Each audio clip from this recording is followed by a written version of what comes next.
Welcome to the Nonprofit Report, your update on nonprofit organizations, issues, and leaders. I'm your host, Mark Oppenheim. Today, we're focusing on three nonprofit organizations deeply invested in making sure that children have competent, effective teachers. We're going to be speaking with Kieran Jones, Executive Director of Teach for America in Greater New Orleans, Peter Shulman, CEO of Urban Teachers in Baltimore, Maryland, and Kate Walsh, president of the Washington, D.C.-based National Council on Teacher Quality. And a reminder to Zoom attendees that we'll take 3 snap polls during the show. We'll announce results, and questions submitted through the Q&A function at the bottom of your screen will be included in our discussion. So thank you all for joining us. It's just great to be talking about this really important issue. I'm going to set you up, and we're going to start off with you, Kira, in New Orleans. So we look at the public school system as a really valuable element of American society. It is a place where kids of all backgrounds and income levels can come together, get to know each other, interact, and then learn from dedicated professionals. So could you just give us a sense of some of the challenges that you're confronting and some of the realities that you're experiencing over in New Orleans for Teach for America? I can. It's good to be here, Mark, with you all and my esteemed colleagues on this panel for this important discussion. Just a quick note: I was the ED, our executive director of our New Orleans region for about 11 years, from post Katrina until about 2017. I now run multiple sites for Teach for America as part of our national organization, including parts of Louisiana, South Louisiana especially, but I live in New Orleans, certainly, and I represent New Orleans on our State Board of Education, where we support this policy for 700,000 kids across the state, and also support the work of our educators across New Orleans and the rest of our parishes. So it's through that lens that I get to be a part of this important discussion this morning. Look, I think I'll kick us off, and then I'm sure our colleagues have a lot more to say too. I would say, look, I think that the challenge that we face in our country, which existed before the pandemic, which continues to be true now, is we are still working to recruit our country's most imaginative future leaders to commit to starting careers in education, right? Before the pandemic, our numbers, not just for alternative or certification organizations like Teach for America, leadership development organizations like Teach for America, but also even traditional pathways of education sort of faced real headwinds in terms of attracting this generation to the field.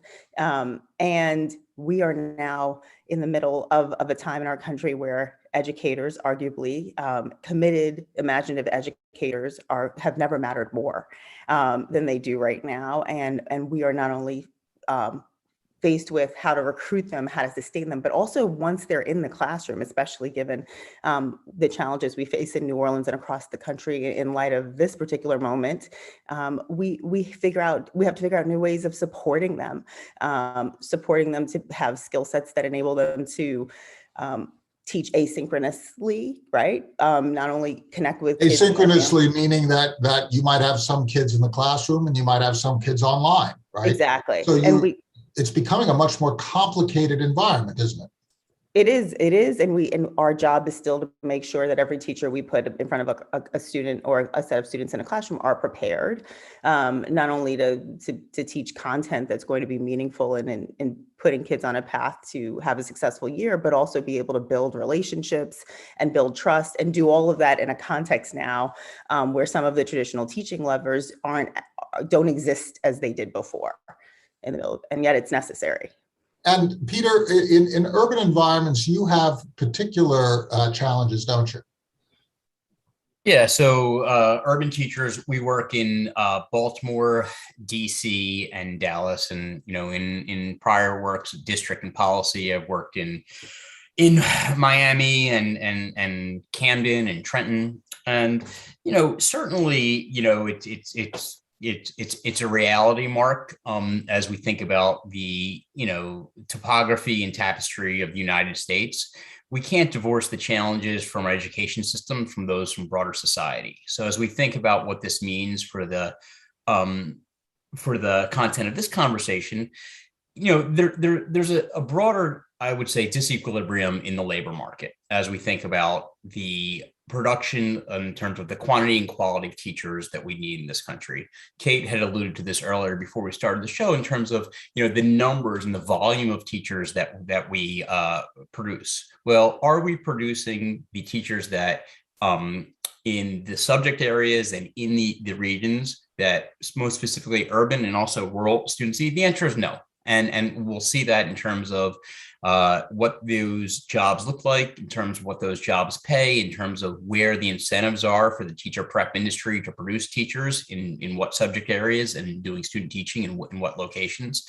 So in so many ways, as we think about the challenges of urban environments, and specifically from the lens of a student, this is one more area where it is a more significant challenge. And this is where an organization like Urban Teachers, we try and step in with so many great partners like Teach for America and others out there that are really acutely focused on urban areas and specific challenges. And Kate, your organization is basically dealing with teacher quality across the country, not only in urban areas, but also in rural areas and the areas in between. If we take a look at states like, Arizona, where Phoenix and Prescott are the population centers, or the Phoenix, Scottsdale, Tucson area, and then Prescott. But then the rest of the state is very dispersed. We take a look at Oklahoma. You see the same kind of thing with the population center being around Tulsa, or in Nevada, where you have the Reno, Las Vegas connection. But then you have these huge parts of the state, rural areas where just attracting and keeping teachers is a bit of a challenge. Could you give us an America-wide, how well do we as a country serve our children regardless of their geography? Well, for starters, we don't even collect the data that would tell us what teachers we need and where we need them. Some states have put together supply and demand databases, but amazingly, teachers work across states, teachers move around, and there's no national model that tells us where we need teachers. Now, we know from many, many studies that rural districts basically get the shaft. They're educating 20% of America's kids. They're educating by far the poorest kids in this country. And we consistently have a difficult time attracting teachers to teach in those areas. But we shoot ourselves in the foot because we have all this talk about a national teaching shortage. And the responses to that are, we need to raise pay across the board. We need to improve the environment in the classroom. None of those responses gets at the market problem that's at play, that we've got to figure out how to get a teacher who's currently working in Phoenix to go work out in the middle of nowhere. And to do that is going to require greater pay for teachers in rural areas than in a high urban area. That's just the truth. The rural areas face 12 times the shortages by one study, 12 times the shortages for every 100 teachers as urban schools. Yet much of our attention, and I'll take full blame for being too focused on the needs of urban schools and not enough on the dire straits that rural schools find themselves in. I love the sophistication of your point, because on the one hand, you're saying that we need to actually be able to act locally and find the right teacher for that particular circumstance and retain that teacher in that community. On the other hand, our penchant for acting locally on the education side is an impediment to us collecting statistics on a national basis that would allow us all. Right? And I look at an organization like Teach for America, where you're operating across the country. That's And right. you're trying to figure out how to cultivate teachers and how to support teachers in a way. And you go back to Kate's point, which is, hey, we can't even get a rational picture that allows us to do any kind of pre-planning. Now, if you look at logistics, if you ask McDonald's, where do you need hamburgers? And McDonald's is going to tell you. You ask Coke, where do you need a Coke? Coke is going to tell you. You ask Facebook, where do you need more broadband access to our product? They'll be able to tell you. But teaching, we can't answer that question. What's going on here? How do we deal with this? Well, we've been fighting about this issue for a while now. In fact, we're going to make our own effort to start a national supply and demand database because we can't persuade the federal government to do so. It's just enormously frustrating. And what it allows to happen is what's happened in the past several years. There was an article in the New York Times about 5 years ago that said there was a teacher shortage in, I believe it was 6 to 8 districts. And that caught on like wildfire. All of a sudden, there was a national teacher shortage based on one reporter's coverage of 8 districts. And we allow the media to declare a shortage, and that feeds on itself. And nobody is operating from any set of real numbers. The truth of the matter is there is not a substantial teacher shortage in the United States in a lot of places right now. And yet you would not get that, nobody seems to know that that's the case. People think a lot of teachers are quitting because of COVID, and they aren't. But that doesn't mean we don't have real needs. Don't get me wrong. It just means that we are only portraying them as a national problem and not as something that we have to really dig in at a local level and discuss and solve for. Now, there are also issues, even within urban areas, about cultural appropriateness. When you have multilingual, if you look at Miami-Dade, you've got, a 71% Latin Hispanic population. You look at Las Vegas, it's 46%. You look at particularly areas along the southern border where you have families that do not speak English, trying to support a child who is in an English-speaking educational environment. So you have the whole bilingual issue. How do you deal with these kinds of micro issues within urban and rural school districts so that the right skills are connecting to the right classrooms, Peter? So let me see if I can answer that question and tether back to the supply and demand at the same time. So as we think about these, broadly, nationally, philosophically, there's an imperative to act locally.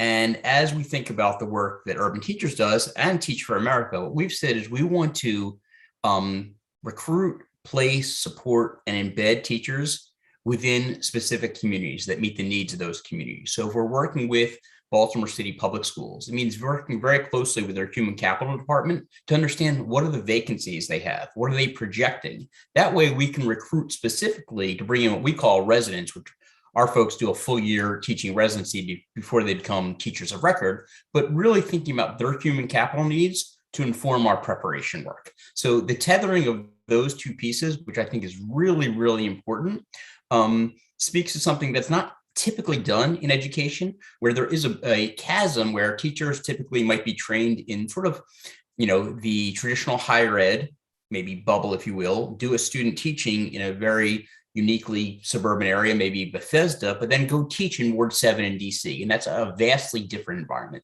In terms of, as we think about, the cultural diversity, again, for urban teachers in our approach, and we were born out of Teach for America. Our founder was a Teach for America alum, which is the recognition that to serve a community, you need to be a part of the community. You need to be embedded in the community. So whether that's Haitian American students in Miami-Dade, whether that's African American students in West Baltimore, making sure that the training and support goes on within those communities in a way that's intentional. And I'm going to come back to that word, Mark, intentionality, as we discuss this, because I think a lot of the impediments that we speak to can be overcome. And you need to actually put effort and be intentional about what you're trying to do. Sometimes it takes more time, money, and resources, but our kids deserve it. So Kira, I know you're nodding your head wanting to jump in, and obviously you have a great deal of experience here. Oh, just like I'm agreeing emphatically about the choice of your word, intentional, right? I mean, the amount of care that is necessary to be put into thinking about how we train and support teachers to be successful in various settings, and just frankly the amount of time and energy that's necessary to put into thinking about how to just build a diverse pipeline, right? I mean, at this point, more than half of Teach for America's pipeline reflects the backgrounds of students that we serve across a variety of communities, and that we think is an incredible part of the intentionality that Pete's speaking about. So one of the questions, and we're going to run a second poll. We just ran a poll, and what was interesting is that when we asked about teacher performance, the first three questions are really about, if you think about a bell curve, right, with sort of the excellent, and then sort of really good, and then fair people. If you look at that, basically 90% of the respondents that gave an answer felt that teachers were on that side of the curve. Public school teachers were on that side of the curve. But we're going to ask another series of questions, which is really about where there are teacher shortages. Where there are teacher shortages, what are the causes for that? We're going to kick that off right now. So let's talk about the solution to those spot shortages, which Kate, you basically point out they're spot shortages. It might be shortages of a particular skill set or in particular regions of the country, but it's not a generic shortage. Right. Yeah, the distinction is really important because the solution is different. Right. You know, as much as Pete Shulman or Teach for America can recruit to serve positions which are in shortages, they're not going to keep those teachers unless if they're marketable elsewhere. So we can't get science and math teachers in this country because we refuse to acknowledge the market reality that we have to pay more for them. And there's a lot of resistance to that. Right. So what are the solutions, Kira? I'm going to go to you first, and then Peter, going to go to you after Kate's. I'm having problems with my lighting here, so sorry about becoming dark every once in a while. What are the solutions, Kira, that you would see to address some of these spot shortages to create a much more rational a system of distributing teachers in a way that is fair to all the kids? Because it shouldn't really matter where in the United States. If somebody lives in New Orleans or somebody lives in rural Louisiana, shouldn't a child get the same access to education? They absolutely should. And I'm sitting here looking at your poll, and I'm thinking all of these on a given day actually are powerful barriers or impediments to sort of solving this in lots of our communities, because the truth is what we need is a comprehensive approach to solutioning, right? It's not a silver bullet. It's not just one of these variables. You know, if we were to think back about, think back to even over a decade ago when we were rebuilding New Orleans education system, right? When teaching was clearly going to play such an integral role to sort of producing, a different quality of education across the city. Essentially, we did recruitment. We had a national narrative that we were able to leverage and be a part of. We had national partnerships that supported us in telling that story, because so much of it is making sure that people who are deciding to go into the profession understand where the need is going to be greatest. And even in places like New Orleans, a decade later, where the need is still significant, more than a decade later, like the narrative is what we're still grappling with to figure out how to tell so that we can attract the force of teachers that we actually need. And so many other communities need that kind of coordinated approach to storytelling so that people actually know where to go and why they should be there. So one solution is to inform people. We just completed this second poll, and the overwhelming response is we're not paying people enough. Is this a market-driven problem with a market-driven solution where you pay people based on the value of that particular skill set, whether it's multilingualism or math and science or whatever? Life isn't fair. There are certain skills that are more in demand, and they get compensated more. Peter, do you do something like that, or is that or is it really just time and service? So right. So you think we typically differentiate by time in the profession as you move along a salary guide, as well as potentially bubble steps through master's degrees and other attainment. So there is some differentiation. But when you think about the market-driven approach, I do gravitate towards where Kate was going. Compensation has to be part of this, right? We can't think about in any industry where teachers, broadly across from phys ed to physics are recruited, trained, and placed in the same way.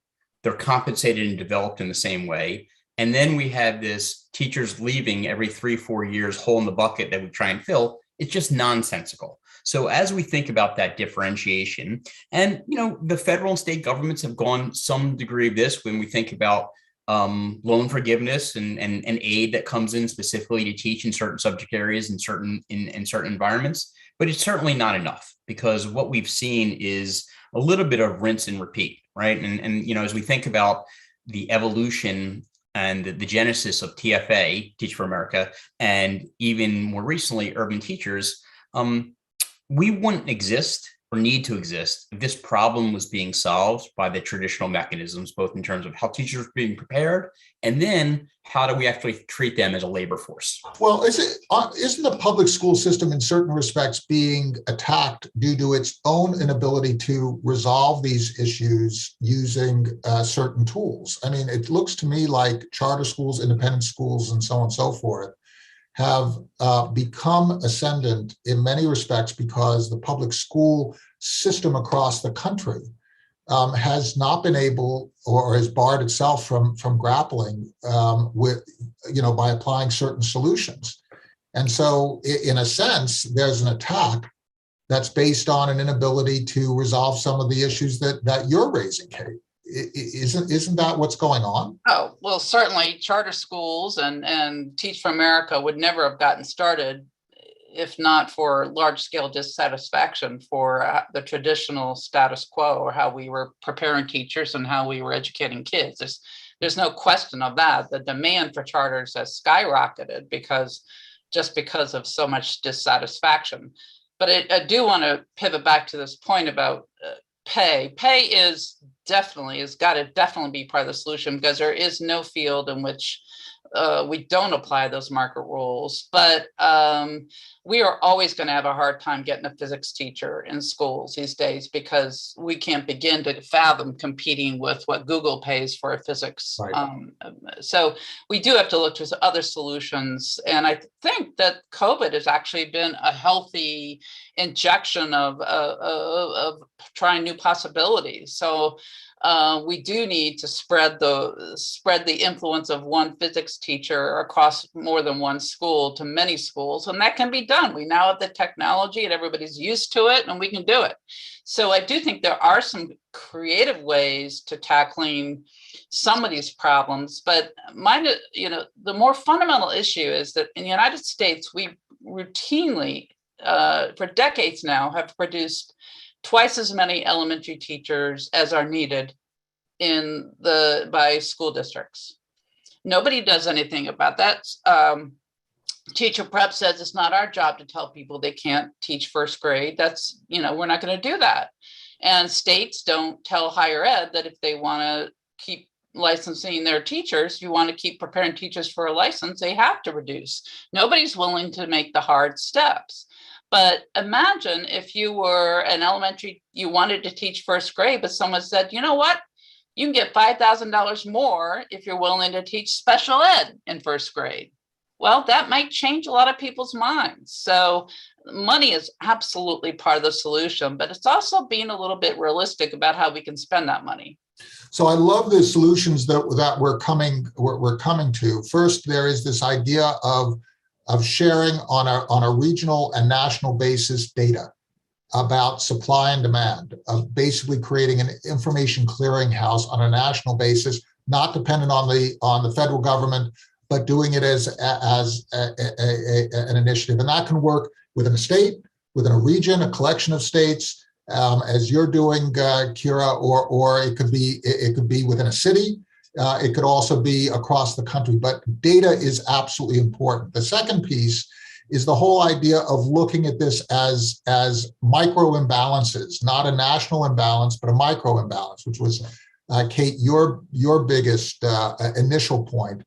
And then there's this whole issue of market-based solutions, whether we're talking about allowing compensation to follow demand and loosen that up a little bit and provide some incentives for people who teach disabled kids or are teaching in rural school districts, or a market-based solution of using technology to allow teachers who are concentrated in a particular geography to teach classes outside of that geography. I mean, I think we've got a whole set of actionable elements. So as we move toward the end of our time here, let's go around the room. I'm going to start with you, Peter, and then I'm going to end up with you, Kira. We'll go, Kate, you'll be in the middle, and I'll mention the results of our last poll through this. Peter, how can you take these and other solutions and make them actionable within the context of your operations? How does that function?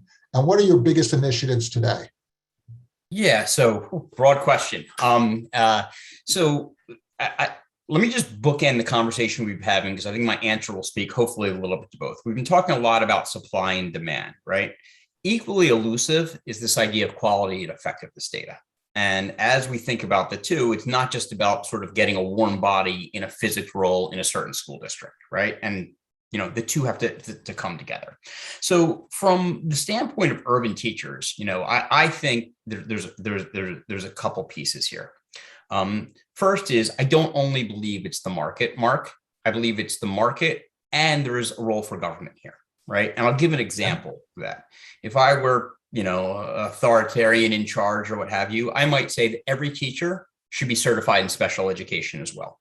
As we think about 15% of students in this country that have an IEP, and almost the impossibility of a teacher teaching their full career not being in front of a student that has special needs, as well as just the quality it takes to be a teacher that can differentiate instruction. So at Urban Teachers, actually something we actually, I'm not just talking to talk, we actually require every one of our teachers to come through to get dual certified.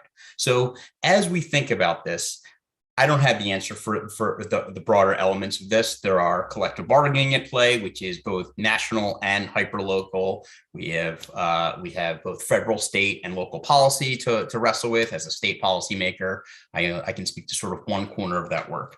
My sense around this is that we need to bridge the gap, as I mentioned before, between how and where teachers are prepared and the realities of the schools and classrooms where they will work. And I think within this, there's time, money, and resources that this costs to do well. Urban Teachers is an expensive program. We're a long program. It's 4 years. And the way that the market plays in, Mark, is that when we work with school districts who frankly have opportunity costs to spend their dollars in different ways, whether they want professional development, whether they want a longer school day, whether they want to add another extracurricular activity, we need to make the impassioned plea to them, say, look at the data, look at the research of what a great teacher can do. And we do live in a world, Mark and Kate and Karen, I'm sure you hear this as well. There's still a faction out there that believes we can either teacher-proof things, just get the right, high quality curriculum in and it'll teach itself. There's a faction out there, we can disintermediate teachers and just give every kid an iPad and computer adaptive learning to solve that.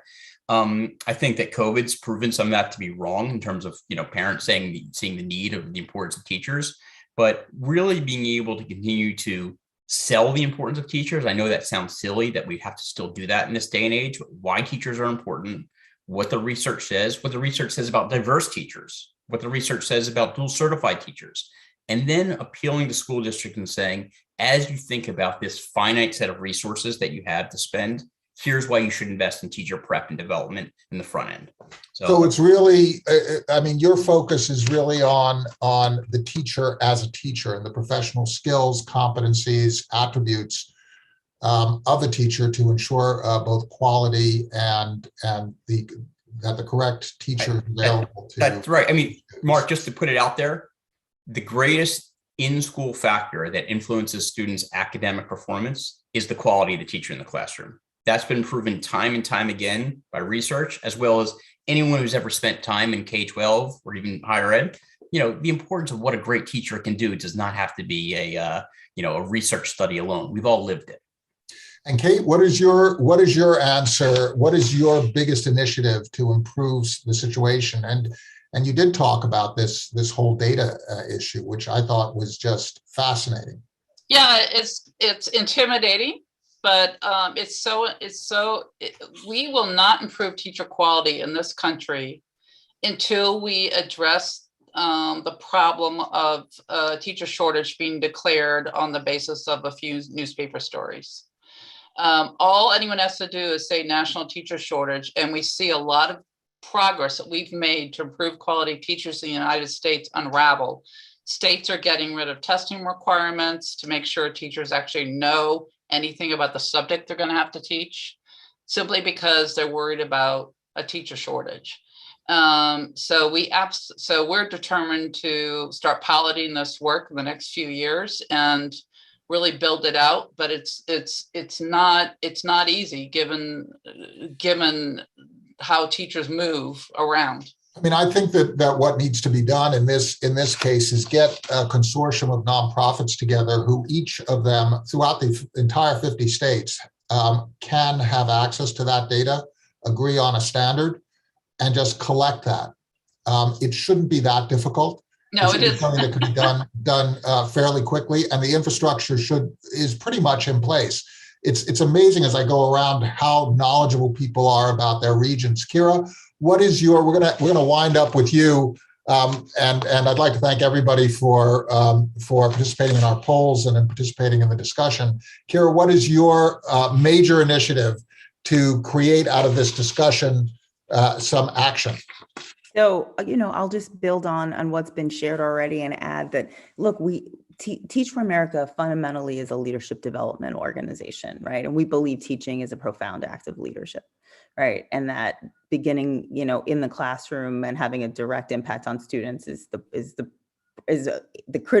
most critical impact you can have on students, and you develop a set of insights that are integral for you to continue to have a great impact over the course of your career on the lives of children at scale. And I think that I can't stress enough the importance of leadership development in this conversation, right? Like, teachers want to be invested in, not just in terms of what they're teaching this year in the classroom, but know that they can grow in this profession and that they actually will be supported and the conditions will be strong around them to do that. And so prioritizing the development of our teachers and the capacity building of our teachers and the conditions around them will be an integral part of what will lead to success. And in an organization like Teach for America, where we can leverage the scale and diversity of our organization to be in over 50 regions and be able to sort of learn what works in a variety of contexts, despite diversity of context, enables us to better understand what it takes to develop teachers in those settings and support them. And it seems to me that every teacher who I've ever met in my life has been in it to impact students. So providing more information, allowing a little bit of flexibility so that supply and demand can be rationally orchestrated, that skills are improved on a continual basis, that people can make a rational living. It seems that it's all good. We need to get out of our way and try and be a bit creative. Kira Orange-Jones, Executive Director for Teach for America, out of Louisiana. Peter Shulman, CEO of Urban Teachers in Baltimore, Maryland, serving DC, Dallas, and I guess what is the third area? Peter? Baltimore, DC, Dallas, and now Philadelphia. Philadelphia. And Kate Walsh, President of the Washington, D.C.-based National Council on Teacher Quality. Thank you all for sharing your insights on this. And this is a deep discussion, right? This is a little wonky and intentionally so. Thank you so much for sharing your insights. Thank your boards, thank your staffs, thank your donors, thank your supporters, and thank your teachers for helping us become a better country. Have a great day, all. Everyone stay safe.